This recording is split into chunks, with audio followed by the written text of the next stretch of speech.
Hello viewers, இன்னைக்கு நம்ம பார்க்க போறது ஒன் பீஸ் எபிசோட் 782 பார்ட் 2.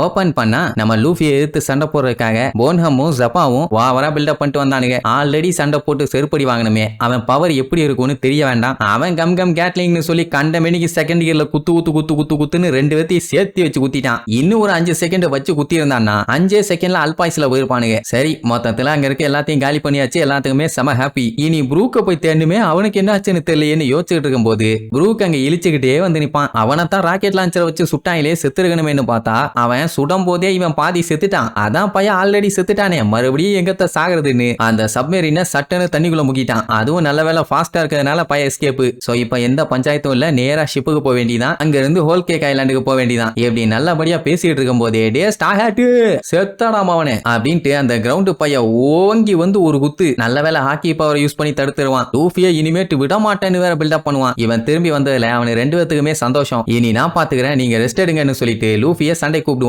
இப்ப என்னன்னா அவனோட லெஃப்ட் ஆர்மை யூஸ் பண்ணி அவனை காலி பண்ண போறானாமா. அப்படி சொல்லிட்டு பயங்கரமா முறுக்குவான். உள்ளுக்குள்ள இருந்து ஸ்டீம் பிச்சுக்கிட்டு வெளியில வரும். எந்த அளவுக்கு ஸ்டீம் அவன் கையில இருந்து வெளியில வருதோ அந்த அளவுக்கு அவனோட கை பயங்கர பவர்ஃபுல்லா இருக்குன்னு அர்த்தம். லூஃபியும் சண்டை போட ரெடியா அனுப்பான். இப்ப அவனோட ஸ்ட்ரென்த்தை காமிக்க போறேன்னு கையை முறுக்கிட்டு ஒரு இழுப்பான். அவன் கையில போட்டிருந்த கியர் கண்ணா பின்னான்னு உடஞ்சு அவனோட மான்ஸ்டர் பவர் வெளியில வந்துரும். நமி சாப்பர் கேரட் எல்லாம் பார்த்துட்டு வாய பழுதுருவாங்க. என்ன இவன் ஆளு பார்க்க மனுஷமா இருக்கான், கை முரட்டுத்தனமா இருக்கேன்னு. அவன் சின்ன பையனா இருக்கும் போது அந்த கை வந்து அவனோட கண்ட்ரோல்லையே இல்ல. ஆனா இப்போ அதை எப்படி கண்ட்ரோல் பண்ணுன்னு கத்துக்கிட்டான். சோ இப்போ அதை வச்சுதான் சண்டை போட போறான். லூஃபிக்கு தெரிஞ்சு போச்சு சண்டை வேற லெவல்ல இருக்க போகுதுன்னு. இப்ப நம்ம ஆளுங்க கூட இருந்தாங்கன்னா குறுக்கால வந்து மண்டைய உடைச்சுக்கிறதுக்கு நிறைய வாய்ப்பு இருக்குது. அதனால எல்லாம் இங்க இருந்து ஓடிடுங்க, நான் பாத்துக்கிறேன்னு பையன் ஜாலியா சண்டை போட ரெடி ஆயிருவான். அதுலயும் ஃபர்ஸ்ட் அவனோட பேரை தான் கேட்பான். கிரவுண்ட்னு சொல்லும் போதே கரெக்டா சூரியன் உதிக்க ஆரம்பிக்கும். மொத்தத்துல விடிய நம்ம ஆளுங்க தப்பிக்க ட்ரை பண்ணி முக்கிட்டு இருந்திருக்காங்க. சரி ரைட், இப்ப ரெண்டு பேத்துக்கு நடுவுலயும் சண்டை ஆரம்பிக்குது. அவன் போட்டு லூஃபி அசால்ட்டா அடிச்சு அமுக்குறான். அதுவும் அந்த மான்ஸ்டர் கையை வச்சுதான். இவ்வளவு பவரா இருக்கும்னு லூஃபியை எதிர்பார்க்கல. உடனே நம்மள நீ மட்டும் தான் பெரிய கை வச்சிருக்கியா, நானும் தாண்டான்னு சொல்லி கையை ஊதி தேர்ட் கியர் எடுத்து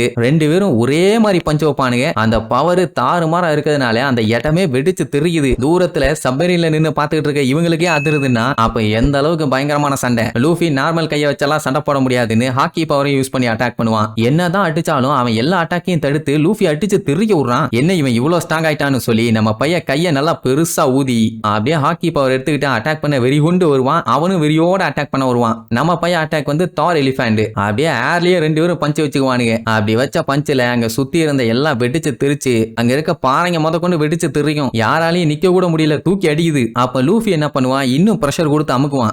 அவன் சைடு இன்னும் பிரஷர் கொடுப்பான். எப்படியே ரெண்டு பேரும் மாத்தி ஒருத்தனுக்கு ஒருத்தன் சளைக்காம சண்டை போடுவானுங்க. அதுலயே அந்த கிரவுண்ட் பையன் இது வரைக்கும் தோத்ததே இல்ல. லூஃபி கிட்ட அடி வாங்கி தோத்துருக்கான். சோ அந்த தோல்வியை சரியாக்கணும்ல, நான் இன்னும் ஸ்ட்ராங் ஆயிட்டேன்டான்னு சொல்லி பிரஷர் கொடுத்து தள்ளிட்டே வருவான். அப்பதான் பையன் டெக்னிக்கலா யோசிச்சு டப்புன்னு கையை பின்னாடி எடுத்து அவன் மூஞ்சிலேயே ஒரு குத்து. கைய வச்சு இவ்வளவு நேரம் ஆட்டம் காமிச்சிட்டு இருந்தான். மூஞ்சில அடிச்சா அடி நல்லா தொங்குன்னு விழும். அவ்வளவுதான், அப்படியே திருச்சடிச்சு போய் விழுந்துருவான். லூஃபி ஜெயிச்சிட்டான். ஆனா இருந்தாலும் அவனோட மான்ஸ்டர் கைக்கு எதிராக நம்ம லூஃபியால சண்டை போட முடியல. அவனுக்கு ஈக்குவல் பவர்ல இருக்குது, சொல்லப்போனா அதிகமாவே இருக்குது போல. அதனாலதான் டெக்னிக்கலா சண்டை போட்டு ஜெயிச்சிருக்கான். அந்த கிரவுண்ட் பையன் மயங்கிட்டான். அதுக்கப்புறம் வந்து எழுப்புவானுங்க. முதல்ல கேட்டது எங்க ஸ்டார் ஹேட்னு. அவன் அப்பவே போயிட்டான்ப்பான்னு சொன்ன உடனே ஃபர்ஸ்ட் கடுப்பாவான். ஆனா அதுக்கப்புறம் விழுந்து சிரிப்பான். முதல்ல லூஃபியை பார்க்கும்போது சப்பப்பி சுமார் இருக்கான். அவன் எல்லாம் 500 மில்லியனுக்கு ஒர்த் இல்லைன்னா, ஆனா இப்போ அவனுக்குள்ளேயே ஏதோ ஒண்ணு இருக்குதும்பா. இப்ப பையலுக்கு புரிஞ்சு போச்சு, வெற்றி தோல்விங்கிறது நிரந்தரம் இல்ல. தோத்துட்டா கத்துக்கணும், ஜெயிச்சுட்டா அடுத்த வெற்றியை நோக்கி ஓடணும். அதனால 3 பேரும் பழையபடி சந்தோஷமா ஒண்ணு சேர்ந்துக்குவானுங்க. அதே நேரம் இங்க கப்பலுக்கு சாப்பாடை கொண்டு வந்தாங்கல்ல, பார்த்தா அத்தனை பேரும் தொப்பையை வச்சுக்கிட்டு பேன்னு கிடப்பானுங்க. நல்லா வெளுத்து கட்டிட்டானுங்க போல. நமி பார்த்துட்டு பதறுவா. என்ன மூட்டை அள்ளிட்டு வந்தா, அதெல்லாம் வச்சு தின்னா கிட்டத்தட்ட ஒரு வாரத்துக்கு வரும். ஆனா பேக்ல இப்ப ஒரு சின்ன ஆப்பிள் கூட இல்ல. ரூக்கே கதறுவான். ஏன்னா வந்து 10 நிமிஷம் தான் ஆச்சு, அதுக்குள்ள இப்படி முரட்டுத்தனமா தின்றுருக்காங்க. லூஃபியை பாத்தீங்களா எப்படி இருக்கான்னு.